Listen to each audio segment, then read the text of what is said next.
Harry, just a quick take on what you thought from this meeting and what they've sort of said today. Did it shed any light on that communique, which seemed to be a bit light on detail? Yeah, it's still very much light on detail. I suppose that's not too uncommon with this. That third communique and the opening comments coming out of it tend to be pretty high level, and then over the next couple of days, weeks, we'll get a bit more detail as to exactly what is going to be the focus and how some of the implementation will look. Look, broadly speaking, it was very much beating from the same playbook. As you say, it's really focusing on the supply side of the economy. So we had lots of comments about things like industrial transformation, Chinese modernisation. We had those new productive forces. So very much a kind of continuation of what we've had and not too many surprises. So it looks like they've chosen continuity versus change, and that's why there was certainly a low bar heading into this. They seem to be happy with the path that they're on. But, I mean, what more do you think needs to be done here? Because they have talked about trying to encourage more on the demand side, but so far we're not just getting any specifics about that.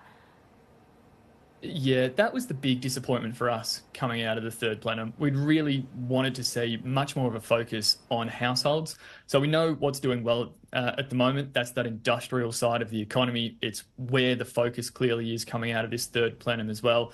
It's not a sustainable growth path for China. We really need to see the household sector come to the party. They're floundering at the moment. We had one mention in there of expanding domestic demand. That was a real positive. But if you look at it in the context of where it sat in that statement, it was towards the very tail end. It took up one paragraph of a 4,000-word communique. So clearly the focus is still on the supply side, and that's coming at the expense of households.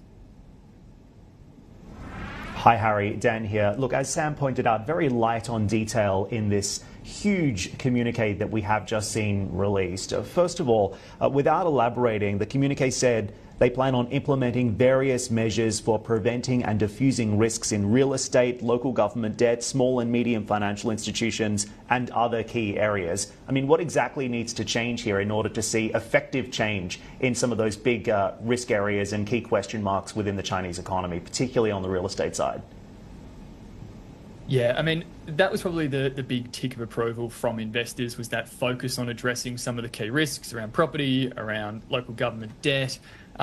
Really what we need to see from the property market is kind of a continuation or an extension of those policies that we saw a couple of months back. Effectively a buyback scheme using that unsold stock as affordable housing. The amount that was put in there is, clearly nowhere near enough to address the problems in the property market, but it is the right type of policy that should be there to turn the property market around. It's not building more, it's not adding to supply, it's trying to take out that excess supply and convert it to affordable housing. That in itself can be a boost to consumption.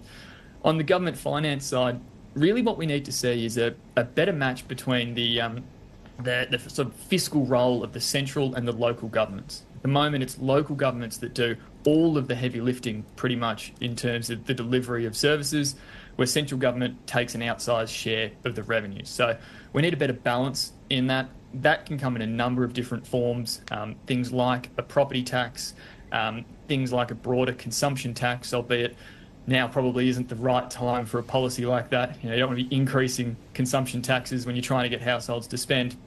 But those types of policies that broaden the tax base of local governments is going to be key.